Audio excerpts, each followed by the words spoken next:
أما ستين قدومي يقلب إن شاء الله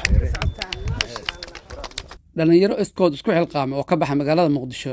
ayaa ciidamada deegaanka macusleyda ee magaalada Raagaceel ku wareejiyay gaari ay ugu tala galeen dagaalka ciribtirka qawaariinta al-shabaab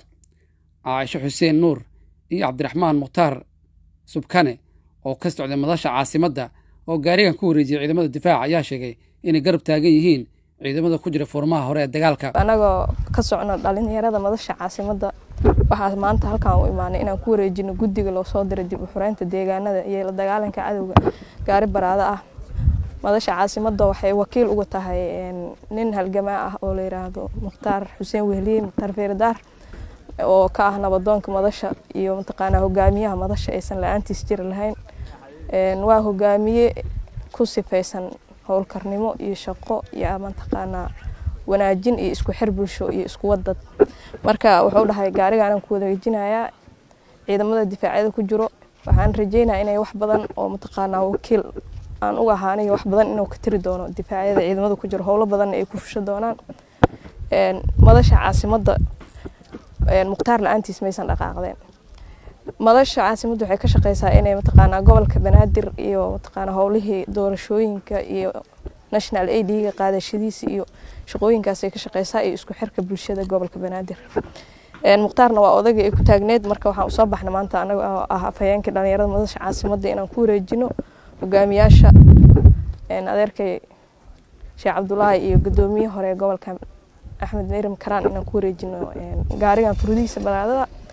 ciidankeena furmaha ku jirana waxaan leenahay Ilaahay ha guuleeyo cadawgana Ilaahay ha ka qabto maantana ma noogu horinaa Raagaceel nimaadno waanu ku soo laalaabanay dhowr meelo kale oo furimaha ka furan tahay dagaalada qawaariinta looga dagaalamayo cadawgana nabadiidkana waan tagnay maantana waxaan nasiib u yeelanay oo maantana Raagaceel u nimid haddii aan nafna soo deeqnay maalna soo deeqnay xoolana soo deeqnay maantana waxaan wadnaa gaarigaas aa u jeedino baraadada waxaana aaminsanahay kan madal ahaan caasimadda madasha caasimadda Banaadir annagu waxaan aaminsanahay in gaarigaas wax badan oo u tari doono ciidanka qaranka iyo kuwa deegaanka waxaan aad iyo aad ugu mahadcelinaynaa oo aan halkan la'aantiisa madasha caasimadda aysan soo gaari karna aaminsanahay gudoomiyaheena hogaamiyaheena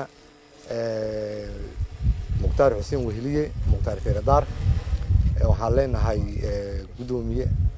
hogaamiye sida noo soo wakiilata annagana mar walbana waxaan u nahay madasha caasimadda hogaankeeda inaan meel walba oo furina ama meel walba dagaal ka furan yahay ama meel walba qawaariinta lagu bacsanayana inaan kugu metelna annagana oo aan kaalinteena mugtala ka qaadano waxaan raacinayaa dhalinyarada gobolka Banaadir ku joogtane wax waa barateen annagana waa baranay qarashna kuma qaadano maalna kuma qaadano waxa uu ordina oo dagaalamina waxa waay sharafkeena iyo dadkeena iyo deegaanadeena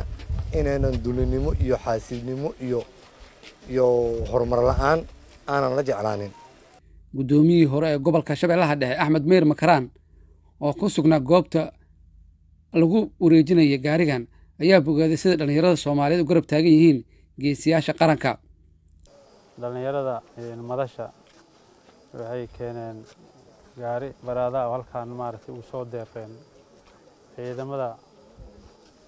macawisleyda iyo ciidamada qaranka intaba inay maartay ka dhigtaan howl fududeyn ama wax badan maartay inay adeegyada ay la qabahay ay qayb weyn uga qaato aad ay ugu mahadsan yihiin waana maartay ku amaanan yihiin waxaan aad iyo aad kaga mahadcelinaynaa dareenkiina waan ognahay Feerdaar iyo tiimkiisa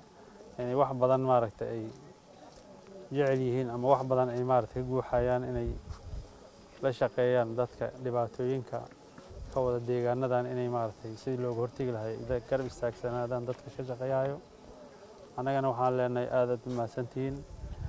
dhalinyarada joogto kaleento oo ama magaalada joogto ama meel kamida joogto oo sidaas oo kale dadka ka soo jeeda deegaanadan sidoo u sheegay ninkan dhalinyarada inaysan wajiyadooda qarsan nin sidaada oo 9 bilood ku dhashay oo habaryo oda dhaleen oo naftaaleeda leh inaad ka cabsatid waa adduunyada tii ugu xumeed nafta ilaahay yaa gooyo qof kaloo gooy kartaa ma jirto waqtigeedana ilaahay baa og waqtiga la dhimaayaan rabbi subxaanahu wa tacaala hay cid haysoo kale ma jirto shabaab waa kuwa dad anaga nalamada weliba xataa naga sii liito dad duurkaas ku jira 24 saaco dhibaato ku jiro anaga hadda si xorriyad ah u soconaa deegaanadeena dhex joognaa ayuu si xorriyad uma socdaan juqaasay ku dhex jiraan asay sida baahala juqaa ku dhex dhuuntooha marka dadka naga soo horjeeda dad xor ayagan ba ahayn oo xorriyada laga qaaday marka sida ayaga xorriyadiisa ay qaadeen anagana xorriyadna inay noo qaadan rabaan marka ma socayso dhalinyaradana waxay noo keeneen gaariga ay noo keeneen uga mahad celihiina abaabul aad u xoogan oo ka dhana qawaariinta al-shabaab ayaa ka socda qaybo ka mid ah deegaanada gobolka Shabeellaha Dhexe kuwa oo la doonayo in qawaariinta looga saaro deegaanada ay kaga sugan yihiin gobolkaasi